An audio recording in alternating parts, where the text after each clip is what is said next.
Hey everybody, welcome to Dad's Den of Pop Culture. We're looking at a game today, in case you couldn't tell by this thing sitting right here. James Bond Secret Agent 007 game from Milton Bradley. The key to fun and learning. For ages 10 to adult. So let's take a look.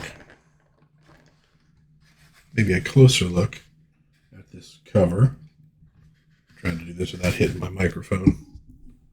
I'm going to tell you what, trying to get this video set up, if anything could be in the wrong place, it was. So here we have, presumably James Bond, a beautiful woman in the background.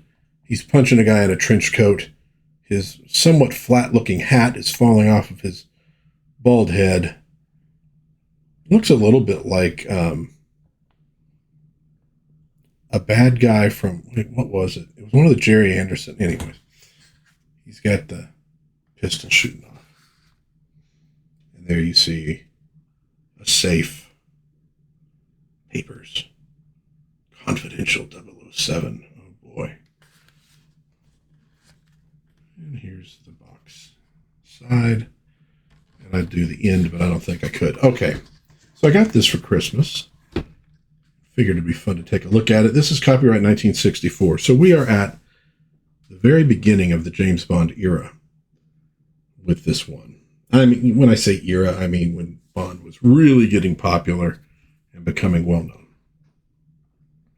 So let's take a look at what's inside. Now, first thing to notice is instructions in the box top, which is always nice when you're getting vintage games, because sometimes the instructions are not there, and you got to go find them somewhere online. Okay, so what pieces do we have? We have these cards. Shows a gun, says 8, says warehouse. Okay? And those are going to point to different spaces on the board, which we're going to open up in just a moment. There's quite a few of those cards. And the cards are all essentially the same. There are some that are sort of, what's the word I want to look for here? Wild cards, I guess you could say. Now, the playing pieces look like little people, little James Bonds. If I did hold that up behind it. There's not a lot of detail on them. And we have some different colors. We got the blue team.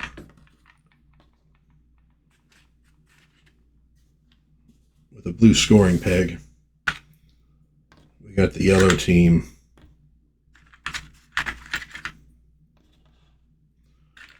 Yellow peg. These are wood, by the way. You always know you're in old game territory when there's actual wooden pieces. They'd all be plastic before too long. So there's a green team. And there's a red team.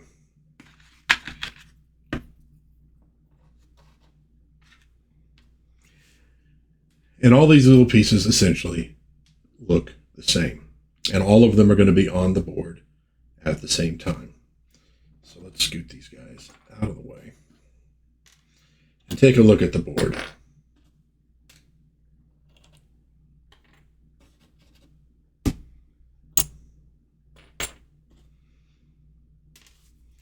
And we won't be able to fit the entire board in here, but we'll do our best. And you see, we see the image on the box top is there as well. Okay, I'm going to take it back. You actually can see just about the whole board, which is pretty groovy. Okay, so let's talk about a few of the parts on this board. We have different locations: mountain cabin, garage, deserted mine, fishing boat, sewer, subway station, factory, warehouse. And you recall, warehouse. Oh, that's, of course, I grabbed one that says fishing boat. Warehouse. Okay. Warehouse, back alley, cemetery, and casino. And if you can make it out, we have red dots, and we have these yellow gun dots. And they're all connected along these passageways. And around the outside of the board, we start our little scoring markers. Move it over a little bit right here. And as we score, we're going to move those pegs along through here. That'll keep track of our score. We want to be the first person to get to 100. Agents can rendezvous. What does this mean? It means while our scores are in this area, they can be doubled or tripled if we have more than one agent on a location when we get a guy on the little gun motif to score points. And you see, that's what these cards are about. If I had this card in my hand, it means I want to get somebody to this warehouse location, this gun. I can't land anybody on that gun. I guess I can actually put this guy this way so he's more visible. I can't put anybody on that gun space if I don't have a card that allows it. But I could have people on these red spaces. And let's say I did have these guys on the red spaces. I get this dude here. My points are going to be tripled when I do that. If I had one extra guy, they'd be doubled. Okay? It's all about scoring points. Now, how do I score points? When I get a character onto one of these gun places, the time on the clock, and if you can make it out, this little thing, this moves, although it's a little tight, is the number of points that I score. Every time you move a pawn, you advance the clock 1 hour for each space that the pawn moves. When you scored points, you'll notice for this one, fishing boat has a 2. You reset the clock to that time. Okay? There's no dice rolling involved. On your turn, you can move a pawn 1, 2, or 3 spaces. You can jump over opponents, but you can't be on the same space as an opponent. And you can't go back and forth on the same turn. So you kind of have to move ahead. So you couldn't do sort of like a 1, 2, 3. It'd have to be a 1, 2, 3. So in that regard, it's going to be a bit of a strategy game, although 10 and above, so it's not going to be a real complex strategy game. You're going to be trying to maneuver your pawns around. You're going to want to get them to where you can, score the most points possible. But you're also going to be viewing that clock. So you might be in a situation where it's pointing to 2. And you're going, well, I want to score more than 2 points. Now, my guy's going to move 3 to get there. So that'll move it to 5. That's 5 points. But maybe if I wait a turn, somebody else will move it forward a little bit, and then I can move it 3 and score 9 points. And maybe I could double those if it's in the right part of if my scoring is in the right part of the game. So that's the basic idea of the James Bond game. Kind of interesting. It'd be fun to, I think if you played it enough, you might kind of come up with a trick or two. There's no major way to stop your opponents from getting where they want to go. If I'm occupying the gun space, say right here in the mountain cabin, and the red player also has a card letting him score points there, he can go, bop, bop, and take me and put my piece on any red spot that he wants on the game. But there's no way in particular of him knowing where I want to be. So for all he knows, he's setting me up to score points. Now, one of the earliest games I reviewed on this site, or on this channel, I should say, was the All My Children game, soap opera game. Remarkably fun game. Now, in that one,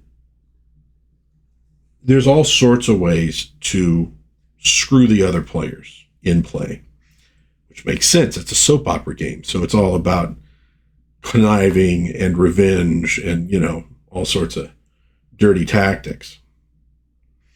And there are points where a player in that game is clearly trying to get to a particular location on that board. Wouldn't look like this exactly, but you can tell where they're trying to head. And you might be able at some point to move their dude all the way across the other side of the board. You just know where they're trying to get. In this one, well, you might kind of get the idea of where people are trying to go, but there really isn't anything you can do to that person to stop them.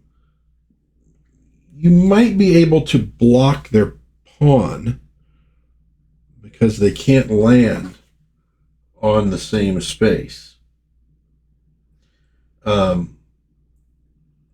But, you can't,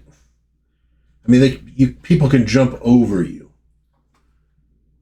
and again, if you're blocking the space they want to get on, and they have a card letting them get onto that space, they can get rid of you. So, you can't really be like, well, I'll just put one of my guys on top of the mountain cabin and I won't let anybody else score points there. It's not going to work. So I think it's primarily going to be a matter of controlling that clock to try to maximize the points that you score so you can get to 100 first. Which to me is a kind of a minor problem with the game, just because it's James Bond, it's espionage, it's spies. It seems like there should be a way for you to, go after your opponents, right? That's kind of the James Bondy spy thing. Vicious competition between the spy agencies to get what they want. 007 license to kill. Here it's 007 license to leap over your opponent, but not land on the same space. Not quite the same. But overall, I like the concept of the game. I think the rules, they're understandable. I did have to read a couple times because I had somehow missed on the first read through that the points you scored were based on what the clock was pointing to at that moment. And I was thinking it was based on the number that was on the card. Okay, that made more sense. I was a little confused at first. So a couple read-throughs basically got the point of the game. Anytime you have the instructions on the box top, you're probably not looking at a really complicated game. So in terms of the rules and the strategy play, I probably give it like a 3 out of 5, somewhere in there. It's a little above average. I've certainly seen worse. I don't think it's super complicated. I think if you played it through a few times, maybe you'd learn a few tricks to it, and I might be more impressed, in terms of the gameplay. But I think the gameplay looks like it'll be quick. You're not gonna waste a lot of time with it. Scoring the 100 points could be tricky. The most points you could score through these regions here is 12 points on getting somebody onto a location. If you're in here, that 12 could become 36, but that's if you can manage to get that sucker point into the 12. And that's not likely. It'll happen, but it's not like, there's a lot of other. So could take a while to play this game out. And since you can't really do any of the other players dirty, I could see where maybe it'd be a little boring. One wonders if you couldn't come up with a house rule that would allow you to eliminate other players, like, or just at least move their pawns around or something like that, or steal points from them. I think that could make it more engaging.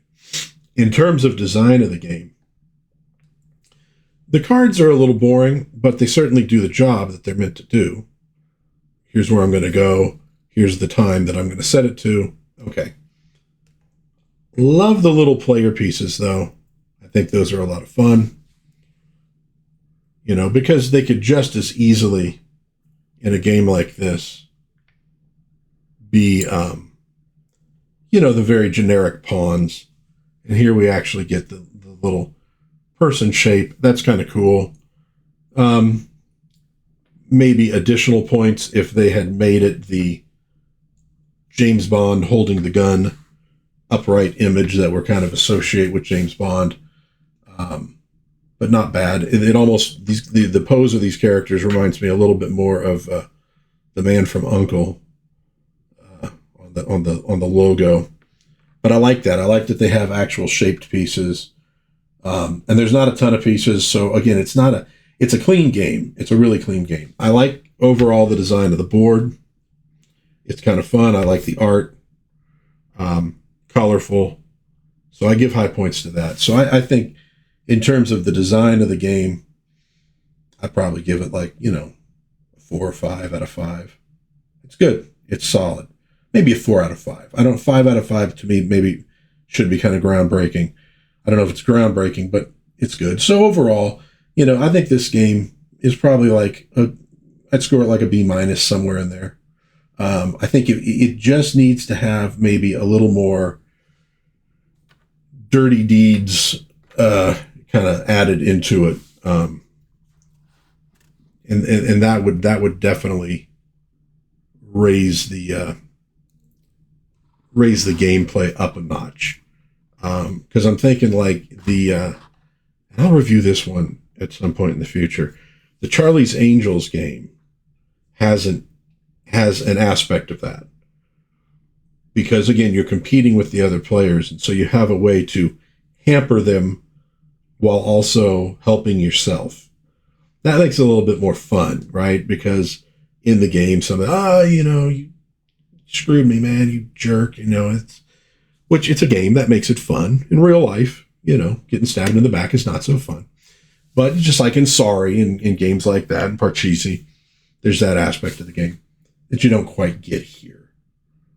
So I think if you can maybe find a way to add that in, and you probably could, if you land a piece on an opponent piece anywhere on the board, you get to move that piece somewhere else. Because then you could tell, if the blue player is getting a bunch of pieces over here, you're going, oh, he's going to try to score triple points on Mountain Cabin. Okay, well then I'm going to go pop, and now I'm going to move his other piece over here, and he's darn it, and he's still going to score points, but now I've cheated him a few. I think that would make for a slightly more engaging game if it's a little bit more head to head.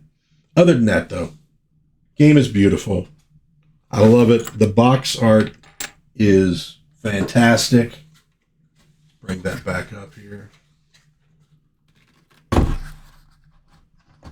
Fantastic box art, very fun.